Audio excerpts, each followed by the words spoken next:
کوئی مسئلہ نہیں ہے. صحیح. لیکن یہاں پہ یہ ہوتا ہے کہ وہ بھاگ کے جو نماز پڑھنے آتے ہیں نا، ادھر ادھر دیکھتے ہیں کہ امام رکوع میں جا رہا ہے، اس سے پہلے بے شک باہر ٹائم ضائع کر دیں گے، باتیں کرتے رہیں گے، وقت جو ہے وہ برباد کرتے رہیں گے، لوگوں سے ملتے رہیں گے. لیکن جیسے ہی رکوع میں جائے گا امام تو دوڑیں لگ جاتی ہیں جیسے اس سے بڑا حاجی کوئی نہیں ہے، اس کی جو ہے وہ رکعت رہ گئی تو یہ پتہ نہیں کس عذاب میں پڑ جائے گا.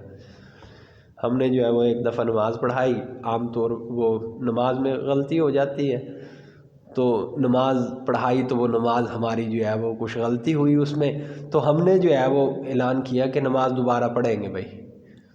تو وہ نماز دوبارہ پڑھی، سلام پھیرا. سلام پھیرنے کے بعد جو ہے وہ ایک صاحب آ گئے، کہہ رہے اللہ اکبر.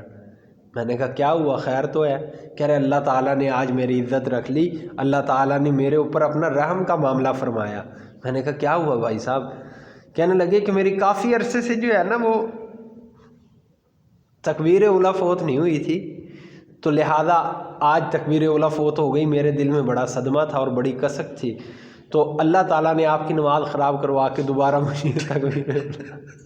میں نے کہا تجھے اللہ کے بندے اپنی تکبیر اولیٰ کی پڑھی ہوئی ہے، ہمارا ادھر بیڑا غرق ہو گیا. بھئی اتنے سارے نمازیوں کی نماز جو ہے وہ خراب ہوئی یا دوبارہ پڑھی جا رہی ہے، اس کے اوپر آپ کو کوئی وہ نہیں ہے. پھر انہوں نے کہا نہیں بہرحال دیکھے نا اللہ تعالیٰ نے میری تو سن لی نا. میں نے کہا یہ جہالت ہے، یہ کوئی نیکی نہیں ہے. اگر خدا نخواستہ آپ کو جو ہے وہ لگ رہا ہے کہ آپ نے نماز جو ہے دوبارہ تکبیر اولیٰ، تو پھر بتانے کی کیا ضرورت تھی مولانا؟ یہ کوئی بتانے کی باتیں ہیں؟ یہ بتانے کی باتیں نہیں ہیں کہ ہماری تکبیر اولیٰ فوت ہوئی نہیں ہے، ہم اتنے سال سے نماز پڑھ رہے ہیں، ایک پاؤں پہ کھڑے ہو کے تہجد پڑھ رہے ہیں اور پتہ نہیں جو ہے وہ فجر کے وضو سے